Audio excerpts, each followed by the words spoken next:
오늘의 주요 뉴스입니다. 방역당국이 21일쯤 오미크론 변이의 국내 점유율이 50%를 넘어서면서 우세종이 될 것으로 예측했습니다.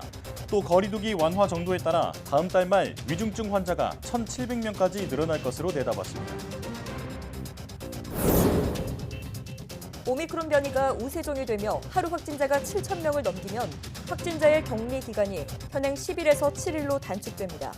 또 PCR 검사는 65세 이상 등 고위험군에 집중하고 신속 항원 검사가 본격 시행될 계획입니다. 정부가 5세에서 11세 어린이 300만 명의 코로나19 백신 접종 계획을 다음 달 안에 마련하기로 했습니다. 또 소아 백신을 채택한 나라가 다수 있다며 외국 사례를 계속 검토하고 있다고 설명했습니다. 설 연휴 2주간 요양병원과 요양시설의 접촉 면회가 금지됩니다. 또 철도 승차권은 창가 좌석만 판매하고 연안 여객선의 승선 인원은 50%로 권고됩니다. 정부가 추가 경정 예산 14조 원을 편성해 매출이 감소한 소상공인 자영업자에게 300만 원씩 추가 지원하기로 했습니다. 이번 추경은 소상공인 지원에 12조 원, 병상 확보 지원 등 병상 역량 확충에 2조 원이 지원됩니다.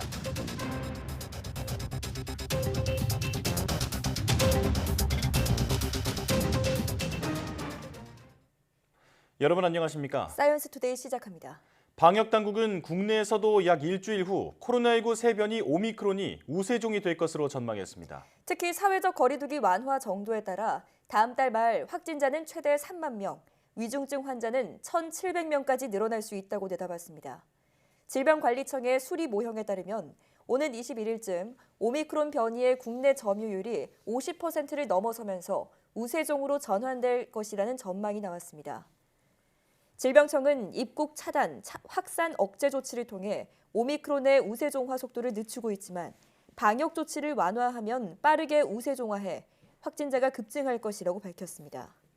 앞서 미국, 영국, 프랑스, 독일 등 해외에서는 처음 오미크론 변이 감염자가 확인된 지 4주에서 6주 사이에 점유율이 50%를 넘어섰습니다. 국내에서는 첫 감염자가 나온 이후 약 7주가 지난 13일을 기준으로 점유율이 22.8%를 기록했습니다. 오미크론 변이 대유행 때는 동네 병원에서도 코로나19 환자를 진료하게 됩니다. 중앙사고수습본부는 오미크론 변이 대유행에 대응하는 단계가 되면 의원급 의료기관도 코로나19 진단검사를 진행하도록 한다고 밝혔습니다. 현재 보건소에 마련된 선별진료소나 임시선별검사소에 한정된 검사기관을 확대한다는 겁니다. 환자 급증으로 하루 85만 건의 PCR 검사 역량을 넘어서면 신속 항원 검사를 시행합니다. 검사 결과를 30분 안에 알 수 있지만 유전자 증폭 과정이 생략돼 정확도가 떨어질 수 있어 신속 항원 검사에서 양성이 나오면 추가로 PCR 검사를 진행해 확진 여부를 최종 판단합니다. 정부는 신속 항원 검사의 음성 결과도 방역 패스로 활용할 수 있게 할 방침입니다. 정부는 오미크론 변이가 우세종이 되며 하루 확진자가 7,000명을 넘기면 확진자의 격리 기간을 현행 10일에서 7일로 단축하기로 했습니다. 또 PCR 검사는 65세 이상 등 고위험군에 집중하고 동네 병의원의 역할을 확대해 신속 항원 검사도 본격 시행할 계획입니다. 권덕철 보건복지부 장관은 코로나19 대응 비대면 정부합동 브리핑에서 확진자가 급증하는 오미크론의 특성을 고려해 대응 패러다임을 고위험군 중심으로 빠르고 유연하게 전환하고자 한다며 이같이 밝혔습니다.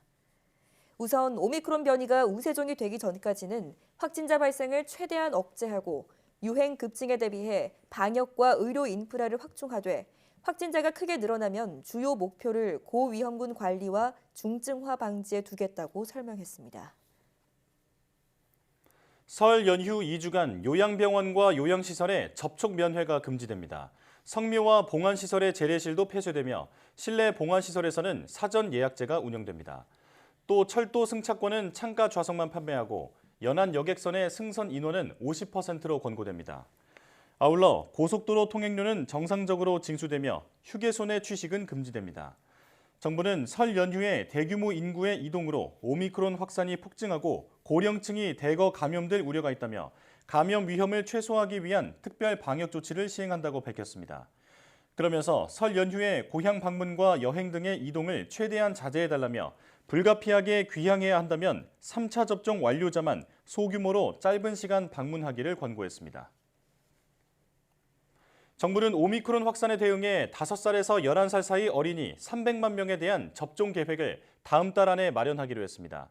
임수경 중앙방역대책본부 상황총괄단장은 식품의약품안전처에서 소아 백신 허가 여부를 검토하고 있다며 여러 검토를 거쳐 도입 시기 등을 결정하겠다고 밝혔습니다. 그러면서 소아 백신을 채택한 나라들이 다수 있어서 외국 사례를 계속 검토하고 있다고 설명했습니다. 정부는 이와 함께 이미 접종을 진행하고 있는 12살에서 17살 사이 청소년의 접종도 계속 독려할 방침입니다. 거리에서 지내는 노숙인들에게 겨울은 혹독한 계절이죠. 이들을 위해 응급 잠자리 같은 일시 보호시설이 마련돼 있지만 정작 노숙인들은 한파가 닥쳐와도 이런 시설에 들어가기를 꺼린다고 합니다. 노숙인 시설에서 집단 감염이 자주 발생하다 보니까 자신도 감염될까 하는 걱정 때문이라고 합니다. 윤혜리 기자가 취재했습니다. 서울역 광장 한편에 1인용 텐트들이 줄지어 있습니다. 거리에서 겨울을 나야 하는 노숙인들을 위해 설치된 것들입니다. 연일 한파가 이어지고 있지만 노숙인들은 한사코 보호시설에 들어가길 거부하고 텐트에서 지내고 있습니다. 보호시설에선 집단 감염이 잦아 겁난다는 게 이유입니다. 항암제도 나오고 그래갖고 겁이 나고 배추는 못 맞았어요. 한 번도 겁이 나고 못 가지요. 그런데 여러 명이 같이 있다 보니까 개인 방에 있는 게 아니라 병원 객실이기 때문에 들어갈 만도 없고. 한 달여 전 서울 신대방동 도림천 인근에서 동사한 노숙인도 코로나19 감염 우려 등으로 보호시설 입소를 거절한 거로 전해졌습니다. 거기에 이제 두 분에서 세 분이 계셨어요. 한 분은 시설 들어가기 싫다고 말씀했던 분이고 사망하신 분은 연기를 하신 거예요. 노숙인들의 걱정엔 실제로 이유가 있습니다. 지난해 10월 말부터 11월 중순 사이 서울 영등포와 동대문 노숙인 시설에서 각각 수십 명이 집단 감염됐습니다. 서울역 노숙인 시설에서 확진자가 100명 넘게 나온 적도 있습니다. 이처럼 노숙인 시설이 집단 감염에 취약한 주요 원인으로 밀집되고 좁은 구조가 꼽힙니다. 실제로 전국의 종합지원센터와 일시보호시설에서 노숙인들에게 제공하는 응급잠자리는 한 사람당 평균 면적이 한 평에도 못 미칩니다. 이런 분위기 속에서 최근 2달 동안 노숙인들의 응급잠자리 이용은 일평균 280여 명 수준으로 지난해 같은 기간보다 절반가량 줄었습니다. 집단으로 모여서 잠을 자고 위생시설을 함께 사용하는 공간이다 보니까 거기에서 감염이 될 수도 있다라는 걱정으로 인해서 이에 전문가들은 보호시설 기피로 인한 노숙인들의 잠복 감염을 막기 위해서라도 응급 잠자리 환경을 개선해야 한다고 강조합니다. 일시 보호하는 공간이 시설 형태가 아니라 주택과 유사한 형태를 활용을 하는 쪽으로 이제 정책을 좀 바꿔야 되겠죠. 본격적으로 밀어닥치는 한파와 시설을 통한 집단 감염 우려 사이에서 노숙인들은 여느 때보다 혹독한 겨울을 나고 있습니다. YTN 윤혜리입니다. 정부가 사회적 거리두기로 내수에 미칠 영향이 우려되고 주요국의 통화정책 전환 가속화 등 대외 불확실성이 계속되는 상황이라고 최근 경제 상황을 진단했습니다. 기획재정부는 최근 경제 동향 자료를 통해 우리 경제는 견조한 수출 호조세가 이어지는 가운데 고용 증가폭이 크게 확대됐지만 거리두기 등에 따른 대면 서비스업 등 내수 영향이 우려된다고 밝혔습니다. 대외 경제 여건과 관련해서는 세계 경제 회복 흐름이 유지되고 있지만 변이 바이러스 확산세가 심화한 가운데 공급망 차질, 인플레 확대 등에 따른 주요국 통화정책 전환 가속화 등 불확실성이 지속하고 있다고 설명했습니다. 정부가 추경을 편성해 매출이 감소한 소상공인, 자영업자에게 300만 원을 추가 지원하기로 했습니다. 홍남기 부총리 겸 기획재정부 장관은 소상공인 추가 지원 방안을 발표하면서 약 14조 원 규모의 추경을 다음 주까지 편성해 이달 마지막 주에 국회에 제출하겠다고 밝혔습니다. 정부는 초과 세수는 결산 절차 이후 활용이 가능한 만큼 우선 적자 국채로 추경을 편성하기로 했습니다. 이번 추경은 소상공인 지원에 12조 원, 병상 확보 지원 등 방역 역량 확충에 2조 원이 지원됩니다. 소상공인 지원은 매출이 줄어든 소상공인과 자영업자에게 300만 원이 추가 지원되는데 규모는 약 10조 원에 이를 것으로 정부는 추산하고 있습니다. 정부가 코로나19 확산으로 발령한 전 국가 지역에 대한 특별 여행주의보를 한 달 더 연장했습니다. 외교부는 전 세계 오미크론 변이 바이러스 확산에 따라 특별 여행주의보를 다음 달 13일까지 1개월간 재연장한다고 밝혔습니다. 특별 여행주의보는 단기적으로 긴급한 위험에 대해 발령하고 여행 자제인 여행경보 2단계 이상과 철수 권고인 3단계 이하에 준하는 조치입니다. 특별여행주의보 발령에 따라 이 기간 해외여행을 계획하고 있는 국민들은 가급적 여행을 취소하거나 연기해달라고 외교부는 당부했습니다. 건조한 날씨에 강풍까지 불면서 전국 곳곳에서 산불이 자주 나고 있습니다. 특히 영남 지역에 집중되어 있는데요. 절반가량이 부주의로 발생하는 산불이라 각별한 주의가 필요합니다. 박종혁 기자가 보도합니다. 지난 10일 경남 창녕의 야산에서 난 산불입니다. 시뻘건 불길이 온 산을 집어삼킬 태세입니다. 5분 능선에서 시작한 불은 강한 바람을 타고 정상으로 번졌습니다. 불이 막 붙어가지고 사람 접근을 못 하겠더라고요. 가니까 연기에 막 채여가지고 숨을 못 쉬겠더라고요. 지난 일요일에는 경남 양산의 봉화산 일대에서 산불이 나 1시간여 만에 꺼지기도 했습니다. 올해 들어 지난 10일까지 전국에 난 산불은 32건으로 지난해 같은 기간에 18건을 훌쩍 넘습니다. 특히 이 가운데 21건이 경남과 경북에 집중돼 있습니다. 건조한 날씨 영향이 큽니다. 수도권과 강원도 등 중부 지역 그리고 서해안 지역은 그나마 눈이 왔지만 영남 지역은 비가 적었습니다. 경남 해안 지역하고 또 경북 산간 지역, 내륙 지역에는 건조도가 다른 지역에 비해서 훨씬 심합니다. 그만큼 겨울에 강수량이 적었고요. 여기에 강풍까지 자주 부는 탓에 작은 불씨가 큰 불로 번질 우려가 큽니다. 산림 인근에서 쓰레기를 태우거나 태운 재를 함부로 버리면 불티가 날아가 산불로 이어질 수 있기 때문입니다.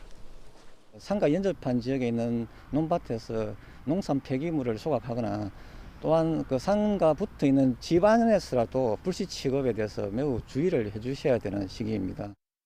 산림당국은 등산객의 부주의로 불이 나는 경우도 있어 산에 오를 때는 라이터나 성냥 등 화기를 놓고 가야 한다고 당부했습니다. YTN 박종혁입니다. 한국은행 금융통화위원회가 기준금리를 0.25%포인트 인상했습니다. 이에 따라 기준금리는 연 1%에서 1.25%로 올라서 이른바 코로나 사태 이전 수준으로 돌아갔습니다. 한국은행은 코로나19 사태로 경기가 급속히 위축되자 기준금리를 0.5%까지 내렸다가 지난해 8월과 11월 두 차례 0.25%포인트씩 올렸고 이번에 세 번째로 인상한 것입니다. 이는 최근 급격한 물가 상승과 가계부채 증가, 미국의 금리 인상 움직임 등에 대한 대응으로 풀이됩니다. 한은은 코로나19 관련 불확실성이 있지만 국내 경제가 양호한 성장세를 지속하고 있고 물가가 상당 기간 목표 수준을 넘어설 것으로 예상된다고 설명했습니다. 한국은행 금융통화위원회가 기준금리를 다시 0.25%포인트 올리면서 대출자의 이자 부담이 3조 원 넘게 불어날 것으로 추정됩니다. 한국은행 통계를 보면 지난해 9월 말 기준 카드 사용액을 제외한 가계 대출은 1,774조 7천억 원이고 전체 잔액 가운데 변동금리 대출은 74.9%로 조사됐습니다. 이에 따라 대출금리가 기준금리와 마찬가지로 0.25%포인트 오를 경우 대출자의 이자 부담은 3조 2천억 원 불어납니다. 지난해 8월 금통위가 0.5%로 사상 최저 수준까지 낮아졌던 기준금리를 올리기 시작한 이후 이번을 포함해 두 번 더 인상하면서 세 차례 상승분을 반영하면 이자만 9조 6천억 원가량 늘어나는 셈입니다. 대출자 1인당 연이자 부담도 289만 원에서 338만 원으로 50만 원 가까이 커질 전망입니다. 가습기 살균제 참사가 세상에 알려진 지 벌써 11년이 지났습니다. 하지만 피해자 가족들은 끝나지 않는 고통 속에 간병비조차 제대로 보상받지 못하고 있다며 눈물로 피해 회복을 호소했습니다. 김혜린 기자가 보도합니다. 배구 선수로 활약할 정도로 건강했던 안은주 씨는 지난 2011년 폐질환으로 쓰러졌습니다. 원인은 3년 동안 사용한 옥시삭사 가습기 살균제. 10년 넘게 이어진 투병 생활 끝에 남은 건 5억 원이 넘는 빚과 갖가지 합병증입니다. 나는 거기가 아프니까 숨도 못 쉬겠고. 그런데 가슴이 아프다니까 심장에 안 씨는 2차례 폐이식 수술로 상태가 악화해 3년 넘게 병원을 벗어나지 못했습니다. 한 달 간병비만 430만 원에 달하지만 피해구제법에 따라 정부에서 지원받는 금액은 절반도 채 되지 않습니다. 서울과 경남 함안을 오가며 안 씨를 돌보는 일조차도 가족들의 정성만으로는 감당하기 힘든 무게입니다. 말도 못하면서 입모양으로 언니 사랑한다. 근데 언니 살고 싶다. 언니 너무 아파. 너무 아파. 근데 제가 해줄 수 있는 게 없어요. 제가 돈이 문제가 아닙니다. 그 사람들이 얼마나 고통스러워하고 그 사람들이 얼마나 아파하면서. 지난 2020년 8월 김태종 씨는 폐질환을 앓던 부인을 떠나보냈습니다. 12년 넘는 투병 생활 동안 정부 지원만으로는 치료비를 감당하기 힘들었다는 김 씨. 이제 남은 피해자들을 위해서라도 현실적인 보상안이 마련돼야 한다고 목소리를 높였습니다. 12년 1개월을 투병하면서 받은 금액은 전혀 현실을 고려하지 않은 그야말로 최소의 금액을 지불해 왔습니다. 간병비 및 장례비 이 부분을 현실에 맞게끔 조정안이 만들어질 피해자들은 간절히 바라고 있습니다.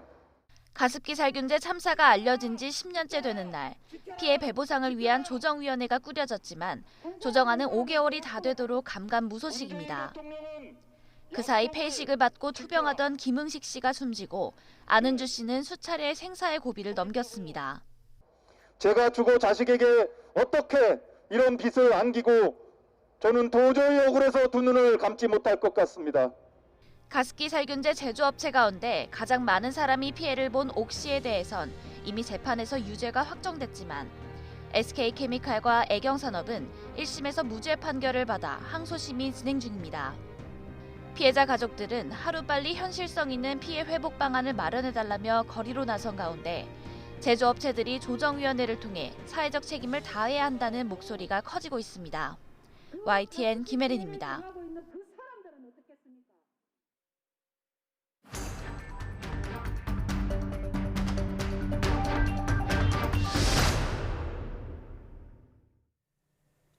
정부가 현행 사회적 거리 두기를 3주 더 연장하기로 했습니다. 다만 사적 모임 인원 제한을 기존 4명에서 6명으로 완화했는데요. 자세한 내용 코로나19 브리핑에서 알아보겠습니다. 고려대학교 약학대학 김정기 교수 전화로 연결돼 있습니다. 교수님 나와 계시죠?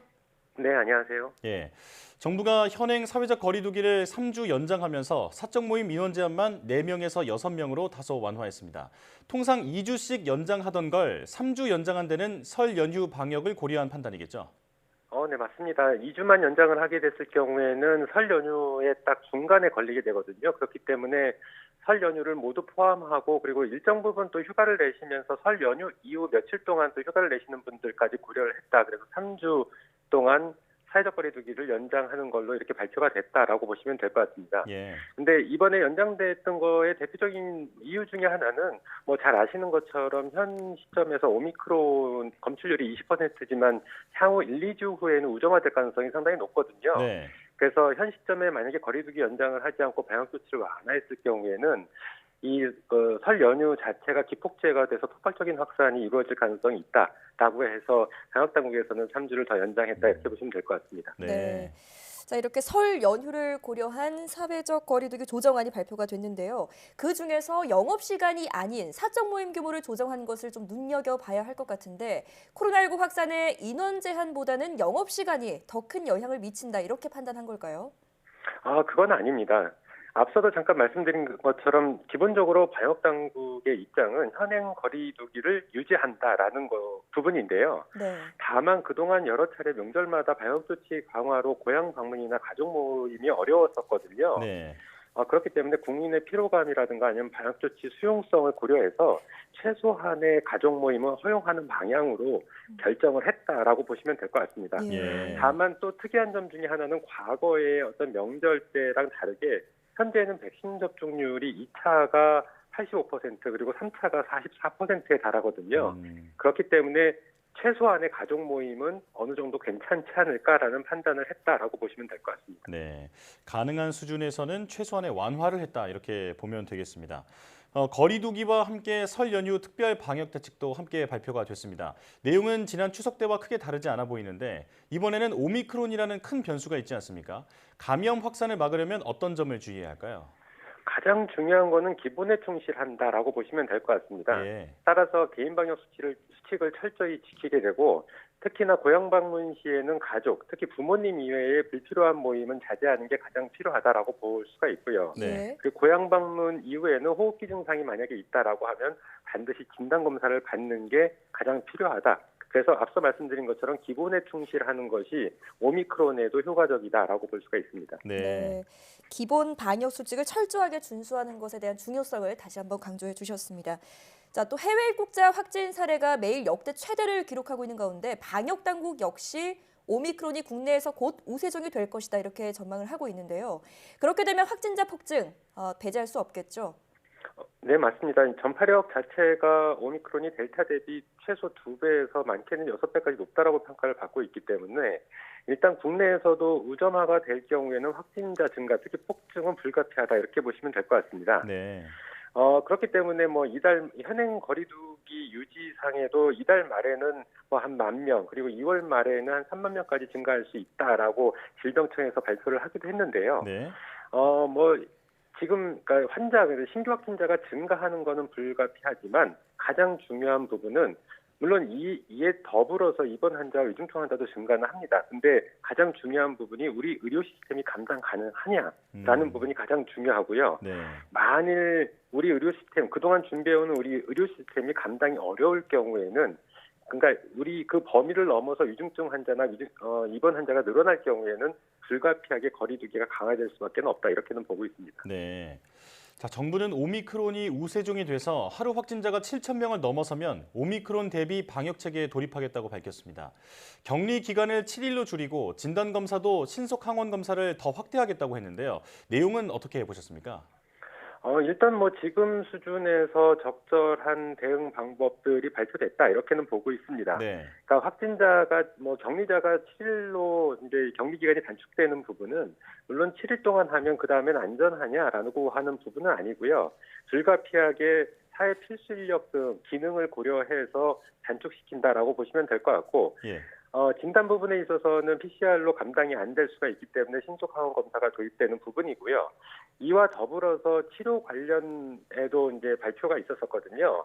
그래서 가장 중요한 부분 중에 하나는 현행은 공공병원 위주로 해서 코로나19 환자에 대한 대응을 하고 있지만 네. 향후에 확진자가 늘어나고 입원 환자가 늘어나게 되면 지역별로 있는 호흡기 전담 클리닉 센터를 활용하는 방안도 고려가 되고 있습니다. 그래서 이러한 부분들을 철저하게 대응을 하는 것이 반드시 필요하다. 그리고 지금 발표된 내용은 상당히 합당한 부분들이 많다라고 보고 있습니다. 예. 네. 다만 가장 중요한 부분이 치료 부분에 있어서는 팍스로비드 도입 일정이나 물량을 점검할 필요는 있다라고 보고 있고요. 예. 더군다나 미접종자에 대한 백신 접종이 가장 중요하다. 그래서 지금 현재 미접종 상태이신 수백만 명 분들이 빨리 접종이 이루어져야 되는데 지금 기대하고 있는 부분은 노바백스 백신이 승인되면서 많은 분들이 접종이 이루어질 걸로 보고 있는데 이 부분에 대한 도입 물량이나 접종 일정도 검토할 필요가 있다라고는 보고 있습니다. 네. 자, 또 무엇보다 오미크론 변이는 전염력이 강하다고 알려져 있기 때문에 오미크론발 5차 대유행이 온다면 지금보다 거리두기를 더 강력하게 해야 한다라는 의견이 있습니다. 교수님 생각은 어떠십니까? 일단 그 규모가 어떨 거냐에 따라서 달라질 수가 있다라고 보고 있습니다. 일단 오미크론에 대해서는 무조건 선제적인 방역 조치 강화는 제가 보기에는 오히려 역효과가 날 수도 있다라고 보고 있거든요. 네. 왜냐하면 오미크론은 막는 게 관건이 아니고 잘 극복해야지만 우리가 코로나19 상황을 해결할 수 있다 이렇게는 보고 있습니다. 예. 따라서 앞서도 말씀드렸던 것처럼 우리 의료 시스템이 입원 환자나 위중증 환자를 어느 정도 감당할 수 있느냐. 만약에 감당을 못하면 거리두기가 강화될 수밖에 없지만 지금 미리부터 선제적으로 방역 조치를 강화하는 안을 고려하는 거는 제가 보기에는 적절치 않고 오미크론 자체가 병원성이 델타보다 낮기 때문에 그렇습니다. 네. 그렇기 때문에 이 부분 적절하게 효율적으로 델타를 오미크론으로 치환을 하는 게 코로나19를 해결하는 가장 중요한 방법 중에 하나지 않을까라고 생각을 하고 있습니다. 네, 무작정 막기보다는 극복한다는 개념으로 접근하는 게 좋겠다 이런 조언을 해주셨고요. 자, 이제 치료제 얘기를 해보겠습니다. 먹는 코로나19 치료제가 국내에서도 본격적으로 처방이 시작됐습니다. 그런데 앞서 도입한 이스라엘에서는 팍스로비드를 처방받은 3명 중에 1명 이상이 약을 먹지 않았다고 하는데요. 이유가 뭡니까? 일단 말씀하신 부분 이스라엘에서도 고위험군에게 먼저 처방전이 발급이 됐거든요. 네. 그래서 한 1천여 명, 그러니까 1,000여 명 정도의 처방전이 나갔는데 그중에 한 400명 정도가 복용을 안 했다라고 하는데 지금 알려진 바로는 해당 그 고위험군이신 환자분들이 증세가 심하지 않았다라고 알려져 있고요. 예. 더불어서 이 팍스로비드도 단기간에 개발된 어떤 의약품 중에 하나거든요. 예. 그러니까 앞서 우리가 파이자나 모더나처럼 이런 백신과 유사하게 이 치료제도 단기간에 개발이 됐기 때문에 아무래도 안전성을 충분히 보장 못한다라고 하는 의견이 있기 때문에 복용을 안 한 걸로 알려져 있습니다. 네. 그래서 이러한 부분들도 우리나라에서도 좀 참고를 해서 적절하게 대응하는 게 필요하지 않나 이런 생각을 가지고 있습니다. 네. 자, 또 화이자 먹는 치료제인 팍스로비드와 달리 미국 머크사의 몰누피라비르는 우리 정부가 선구매 계약도 한 상황인데 아직 식약처가 승인을 하지는 않았습니다. 어떤 이유라고 보십니까?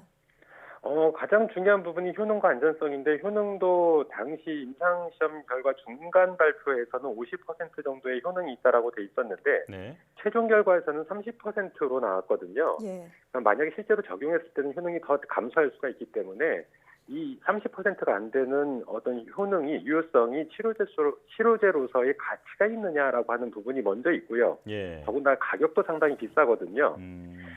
이와 더불어서 안전성 문제에서도 기형아 출산 우려라든가 아니면 압류발 유발 가능성 등이 있기 때문에 이 종합적으로 검토했을 때 적절치 않을 수 있다라고 판단을 하고 있어서 아직까지는 승인을 안 하고 있는 부분이 있고요. 예. 그리고 알려진 바로는 계약 조건에 식약처에서 승인을 안 했을 경우에는 24만여 명분의 어떤 선구매 물량을 다시 취소할 수 있다라고 하는 조건이 있는 걸로 알려져 있거든요. 그래서 네. 이러한 부분들이 다 반영됐다라고 보시면 될 것 같습니다. 예.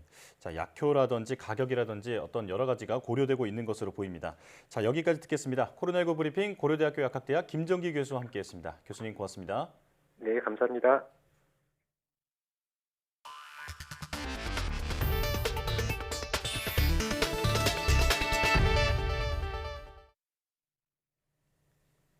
오미크론이 폭발적으로 번지고 있는 미국에서 확산이 정점에 도달했다는 징후가 보이기 시작했다는 분석이 나왔습니다. 조 바이든 행정부가 추진한 민간 대기업 종사자의 백신 접종 의무화 조처가 미 연방 대법원에 의해 제동이 걸렸습니다. 이종수 기자입니다. 뉴욕타임스는 뉴욕시의 경우 지난해 12월 한 달간 코로나19 신규 확진자가 20배 이상 늘었지만 최근 며칠 새 정체됐다고 전했습니다.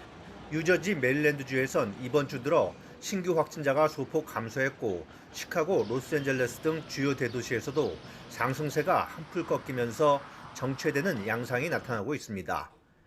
캐시 호컬 뉴욕 주지사는 최근 아마도 정점을 지나고 있는 것 같다고 말했습니다.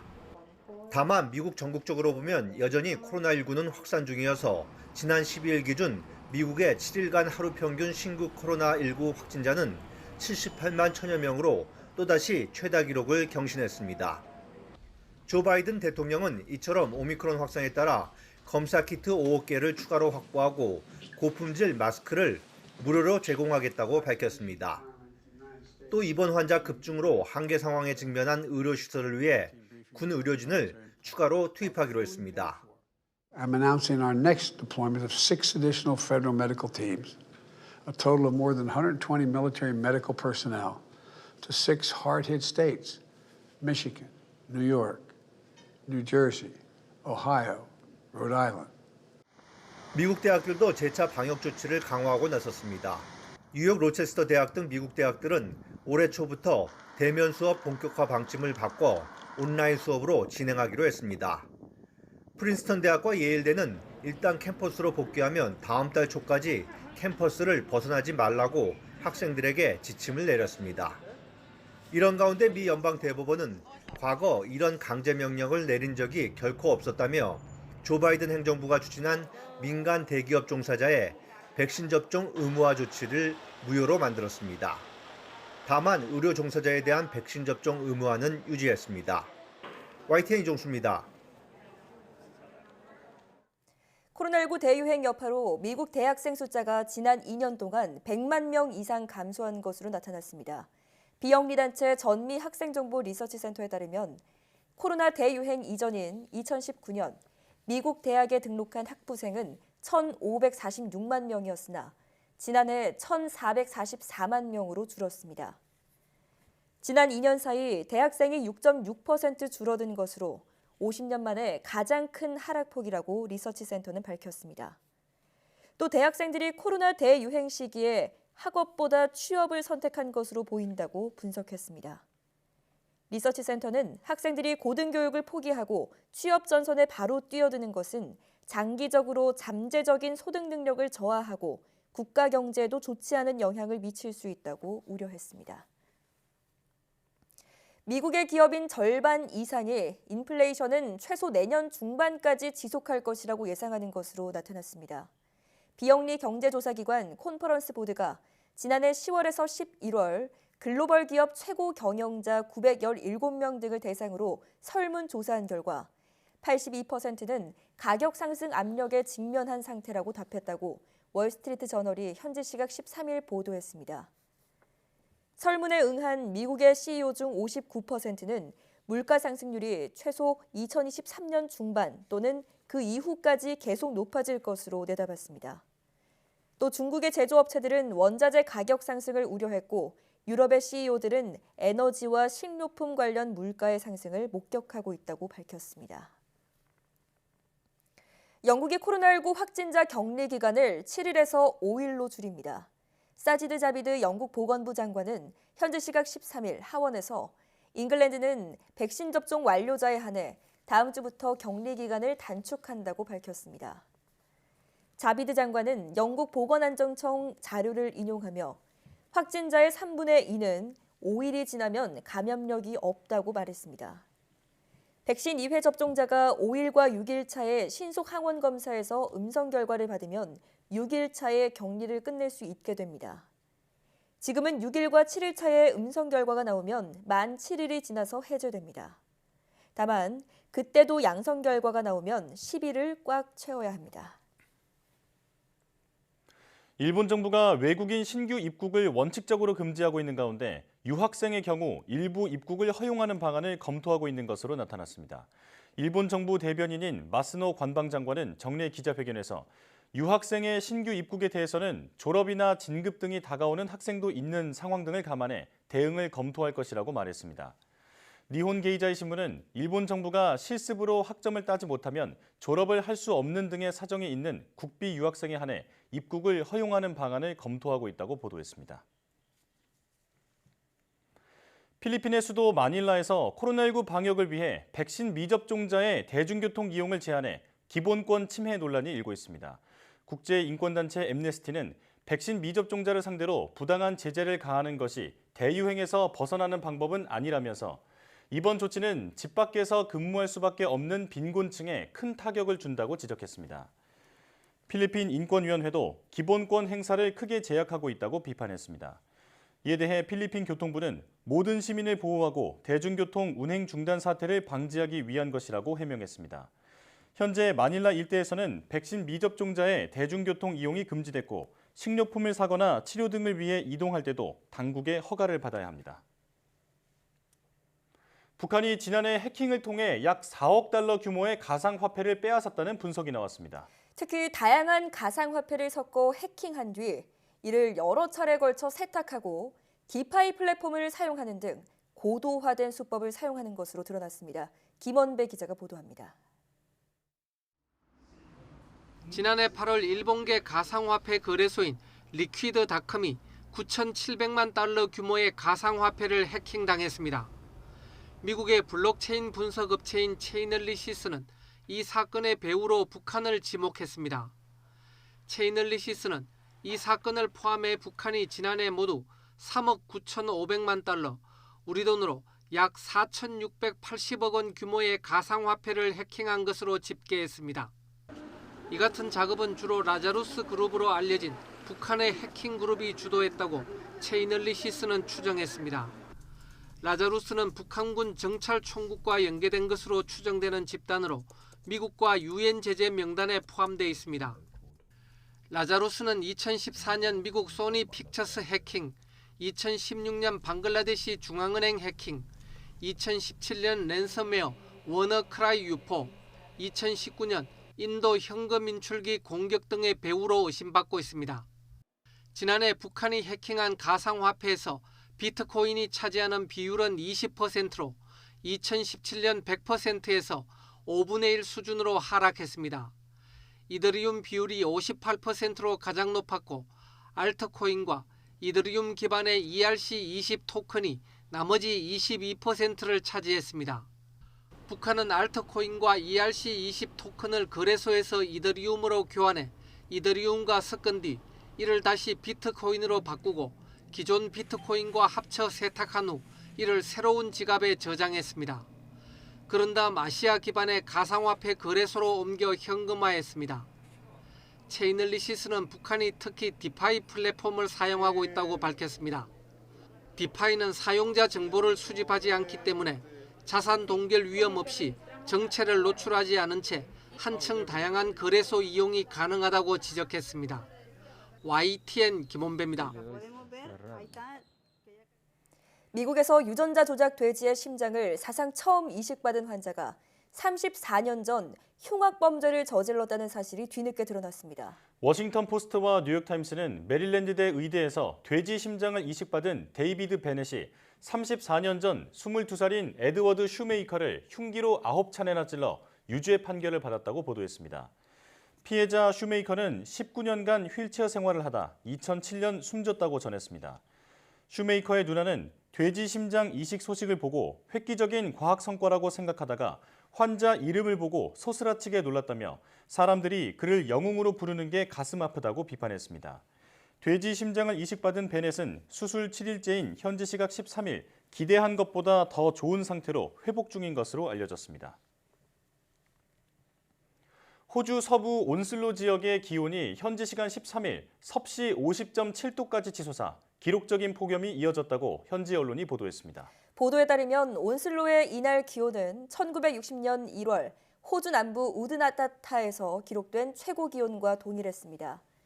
이번 더위는 온슬로에서 동쪽으로 230km 떨어진 로본 마을을 포함해 호주 서부 전역에서 감지됐습니다. 이맘때 온슬로 지역 평균 기온은 36.5도인 것으로 알려졌습니다.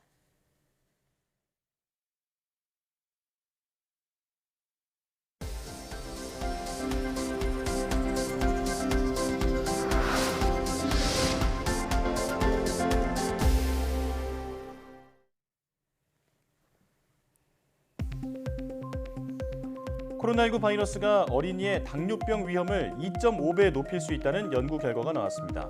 미국 질병통제예방센터 CDC는 2020년 3월부터 2021년 6월까지 미국에서 코로나19에 확진된 18세 이하 어린이, 청소년 250만 명을 조사한 결과 코로나에 걸렸던 어린이가 확진 이후 새로 당뇨병에 걸릴 위험이 코로나에 걸리지 않았거나 다른 호흡기 감염에 걸렸던 어린이보다 2.5배 높은 것으로 나타났습니다.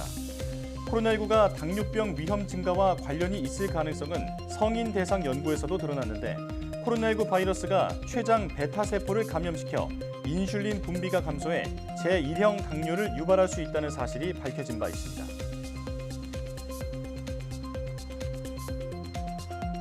파킨슨병 초기에 가벼운 운동을 꾸준히 하면 병의 진행 속도를 늦출 수 있다는 연구 결과가 나왔습니다. 일본 교토대 연구팀은 파킨슨병 초기 환자 237명을 대상으로 6년의 연구를 진행한 결과 걷거나 자전거 타기 등 가벼운 운동을 일주일에 2번, 한두 시간 이상 꾸준히 한 경우 6년 뒤 중증도 점수는 4점 만점에 3점으로 운동을 하지 않았을 때 중증도 점수인 3.7점보다 낮았습니다. 연구팀은 운동을 오랜 시간 꾸준히 하는 것이 병의 진행 속도를 늦추는 데 중요하며 파킨슨병이 시작된 후에도 운동 프로그램을 시작해야 한다고 설명했습니다. 산림청이 전국의 산불 재난 국가 위기경보 관심 단계를 발령했습니다. 산림청은 최근 강원 지역에 건조 경보가 지속하고 전국적으로 강풍주의보가 발표되면서 산불 위험이 매우 큰 상태라며 산불 발생에 주의해야 한다고 밝혔습니다. 산불 재난 국가 위기 경보는 관심, 주의, 경계, 심각 등 4단계로 시행됩니다. 올해 1월 들어 13일까지 전국에 35건의 산불이 발생해 17.16헥타르의 산림 피해를 봤습니다.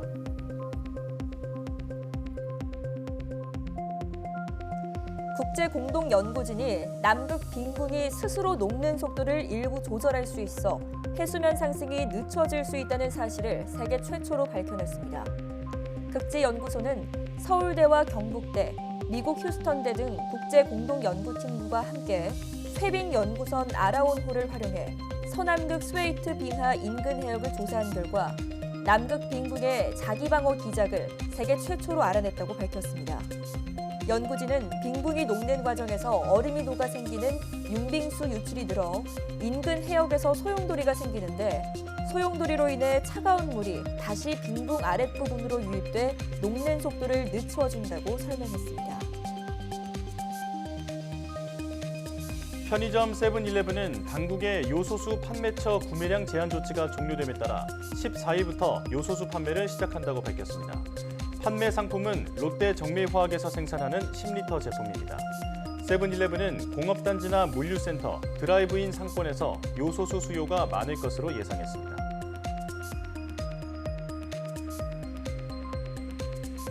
삼성전자가 지난주 CES에서 공개한 휴대용 프로젝터 더 프리스타일이 북미 지역 예약 판매에서 준비된 수량인 3,600대를 모두 팔았습니다. 더 프리스타일은 180도까지 자유자주로 회전해 벽이나 천장, 바닥 등 공간에 구애받지 않고 최대 100인치 크기의 화면을 구현할 수 있는 포터블 스크린 제품입니다. 이 제품은 국내 주요 온라인 쇼핑몰에서도 지난 11일 예약 판매를 시작해 첫날만 1,000대가량 팔렸으며 이달 말 공식 출시될 예정입니다.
Guardi Schettino che lei si è salvato forse dal mare, ma io lo porto veramente molto male.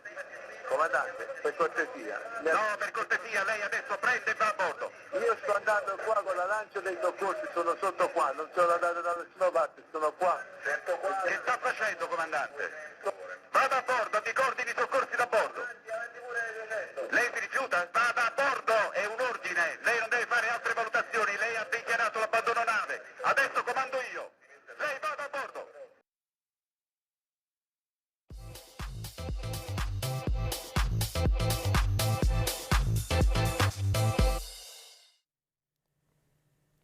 과학에 대한 모든 궁금증을 풀어주는 궁금한 S 시간입니다.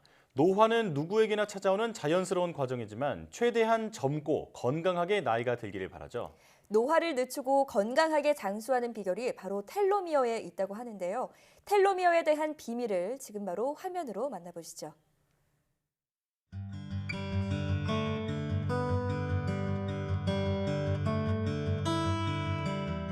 백발이 성성한 머리칼.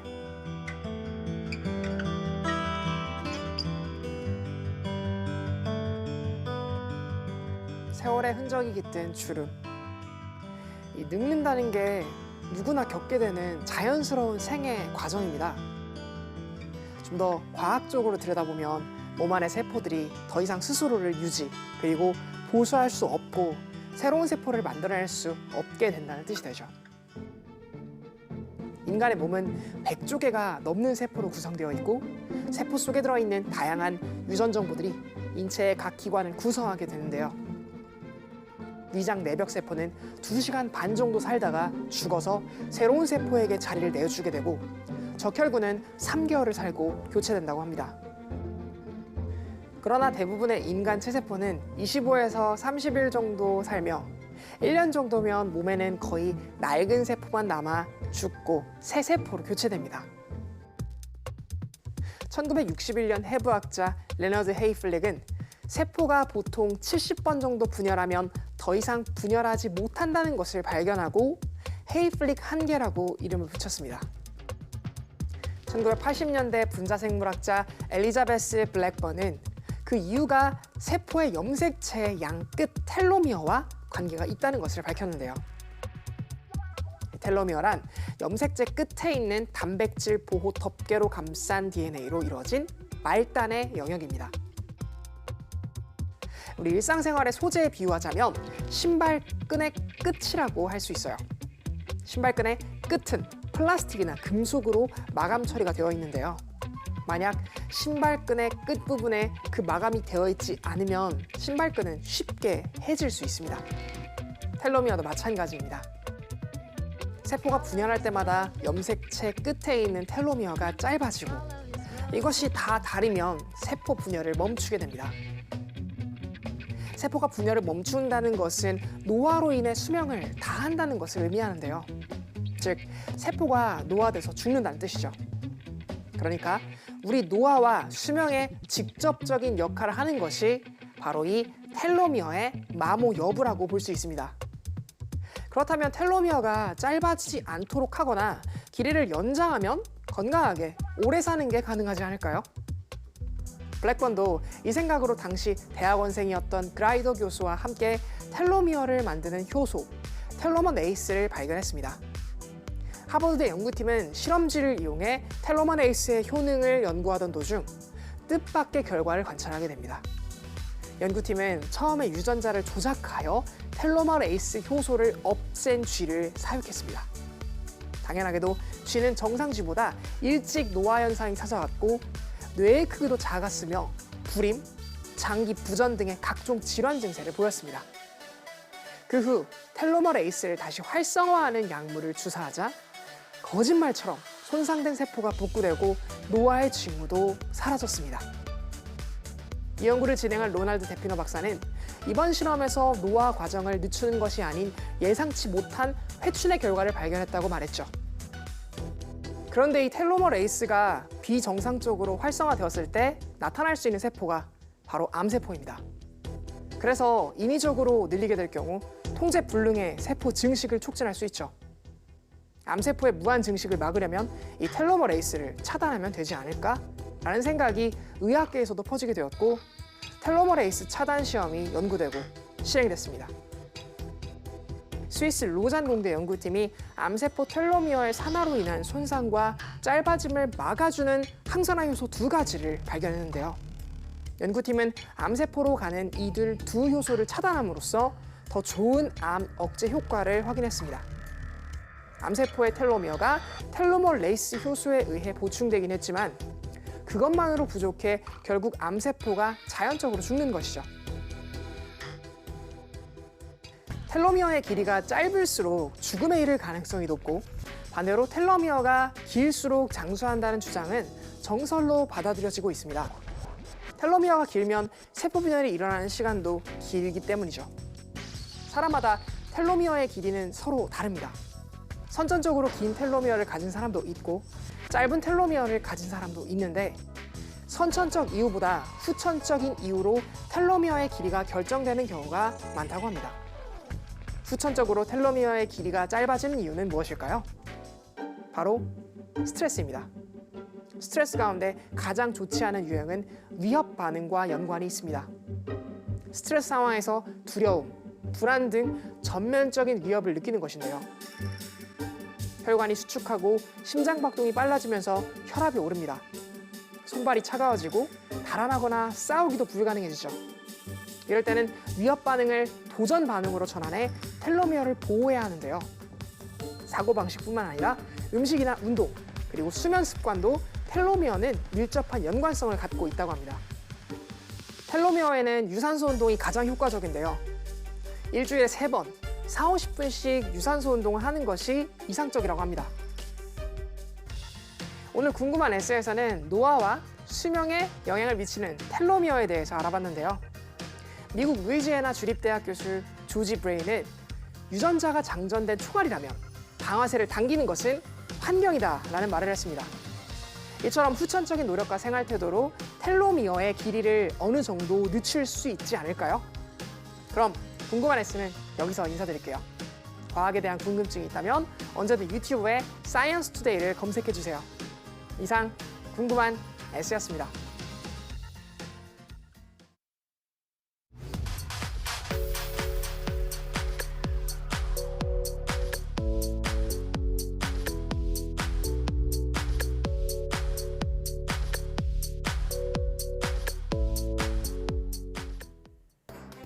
사회적 거리두기가 설 연휴를 포함해 다음 달 6일까지 3주 연장됐습니다.